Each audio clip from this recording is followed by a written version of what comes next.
I'm a mathematician.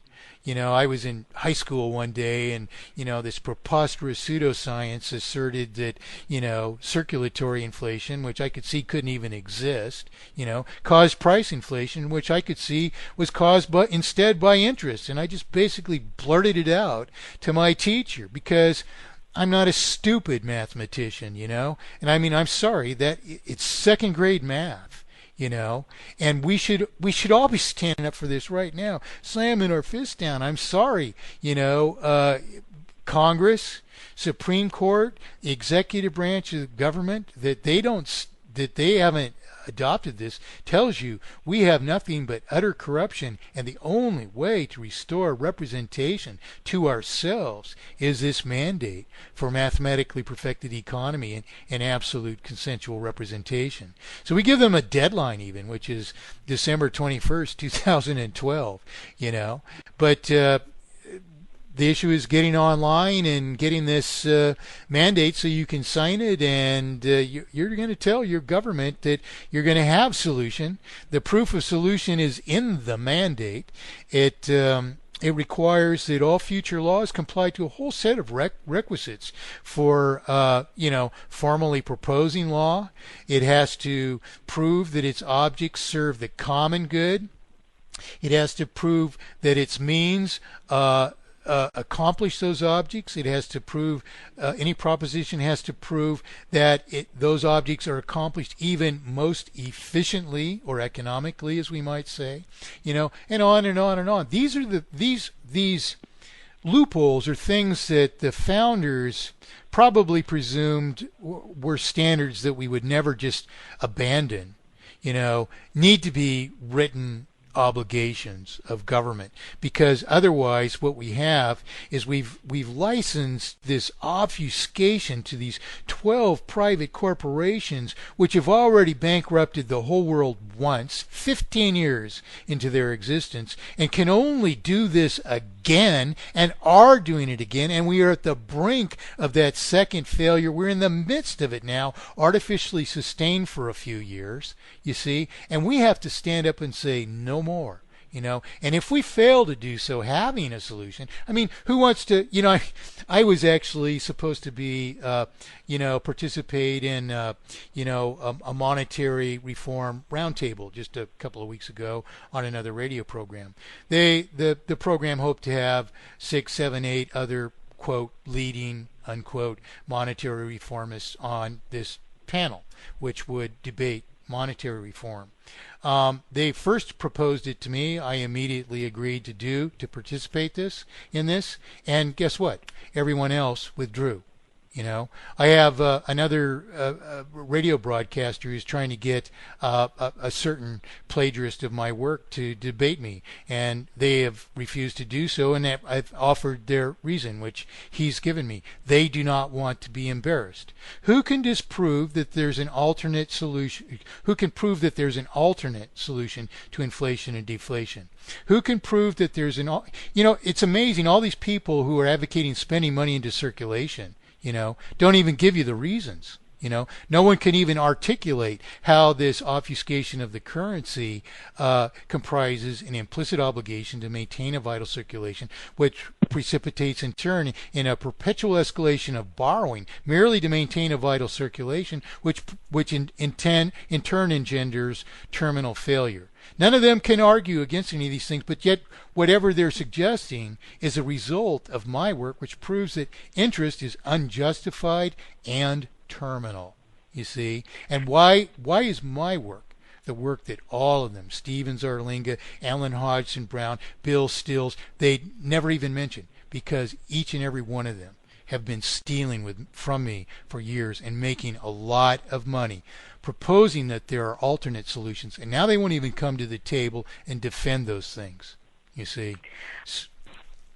If I could just, I'm not trying to have a monopoly on the conversation, but I'd like you to talk about something that I don't think you've discussed. Hasn't it dawned on retailers and just everybody else that, a lot of retailers have, gone into bankruptcy because of their supposed need for the Federal Reserve note, and there not being enough of the Federal Reserve note available. That's a simple explanation. Let's just stop right there, and I'll let you finish your question. What's really happening is this maladisposition. It isn't just that there aren't enough Federal Reserve notes available. It's that all that's available is dedicated to servicing debt as opposed to sustaining the industry and commerce, which is obligated to do so. You see? So this is what's happened to them. This maladisposition, which I call it, has let's say, extinguished their market. Because I just to elaborate, because I was going to say, it seems to me as a retailer, if you're trying to get people to buy from you, if you're trying to keep your doors open, you're not going to sit there and scratch your head when people say to you, well, I only have a limited supply of Federal Reserve notes. You're not going to sit there and say, well, too bad, that's the only currency we take here. It seems to me that they would put their heads together and figure out what other form of payment they would take so that people, especially if they didn't have any Federal Reserve notes, could still, buy and sell with them without having to use that as a single, form of currency. Well, you're absolutely right in the object that you're hoping we could resolve.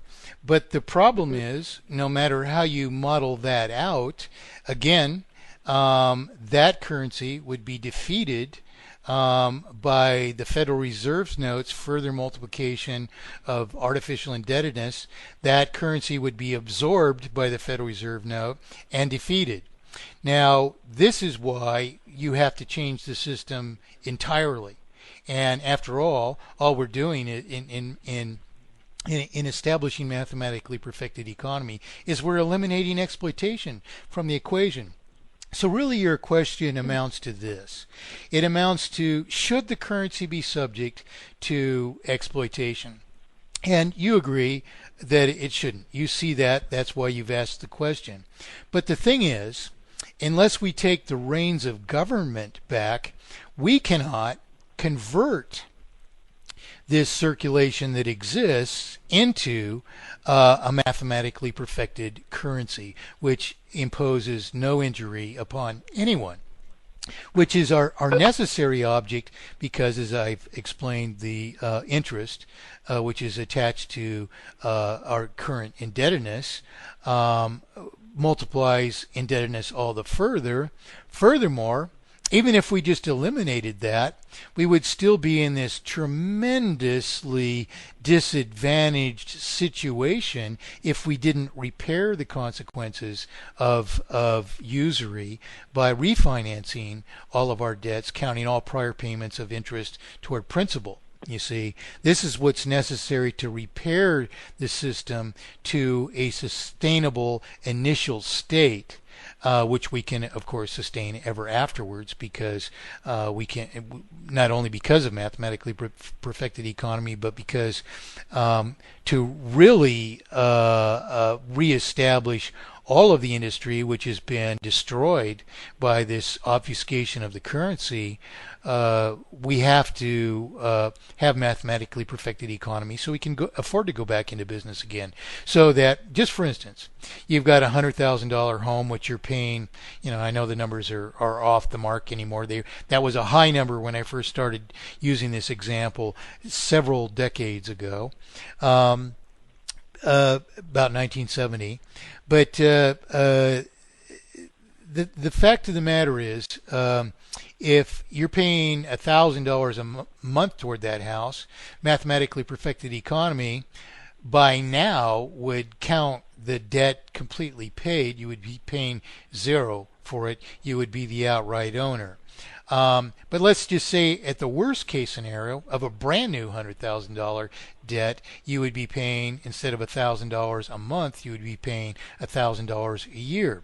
Well, what does that do?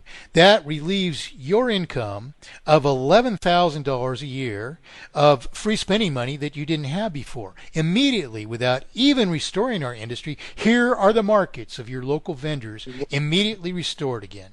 Not just a little, not just a tiny bit of recovery, a disputable 1/4% that Ben Bernanke is going to lie through his teeth and tell you is encouraging, because he can continue stealing from you from this obfuscation of the currency. No, we're talking, 11 times over. That's a huge disparity in what the Federal Reserve or any presidential administration in my entire lifetime, including Kennedy, has ever even offered us. You see, it's something which is something we have to do because the present system is terminal. It's something that we have to do if we're to resolve all of the injustices of the present system. It's something that we have to do if we're going to establish a truly just, sustainable system. There isn't any area of consideration which points any direction but that we have to adopt mathematically perfected economy. Give us another plausible solution. Have Ellen Hodgson Brown debate this, on this same radio program next week or tomorrow morning, or Steven Zarlinga or, any of these other people, who claim that, they offer solution. We need to debate these things. Even if the debates were held in the most vicious manner, we have to pound this out. What is the truth here? Can there be more than one truth? Is there more than one solution to inflation and deflation? How could we spend money into circulation without consequence? Can money only exist as something, as a gift as opposed to credit, which is one of the preposterous alternative propositions, which in fact denies us credit, which means what? That a newlywed couple can't be provided credit by issuing their promissory obligation to afford this readily affordable new home for $83.33 a month. Instead, they have to save from a system which doesn't even have enough circulation to represent the further production of the house, which means that it's at least improbable, if not mathematically impossible, on the whole scope of the economy, at least, to do so. You see, so these issues have all been resolved out for basically for 43 years. And what we have here is a bunch of imposters and participants in the crime who are dividing us further. Government, each successive political candidate, no matter which side of the aisle they hail from, proposes that we need to save the banks, always need to save the banks. This happened during the first Great Depression. If you read the newspapers from back then, you have the exact same lies we have today. The exact same lies. Do you know when Hoover took office, he gave a speech that proposed we were within years of banishing poverty forever on Earth? 1 year later, we have the stock market crash, which is not the cause of the Great Depression, and the first Great Depression, which was likewise a product of this inherent, irreversible multiplication of artificial indebtedness into inevitably terminal failure. Same cause we have now. Why did they were loaning money to speculate on the stock market?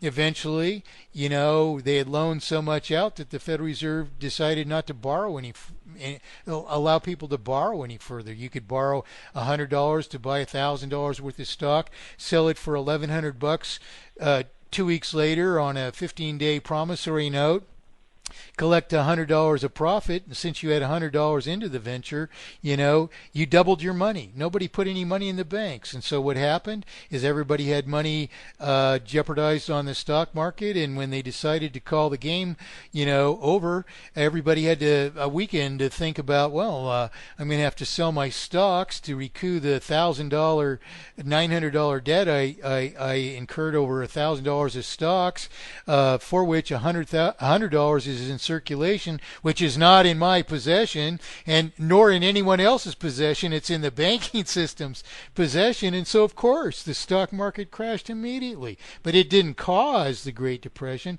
It was a consequence of this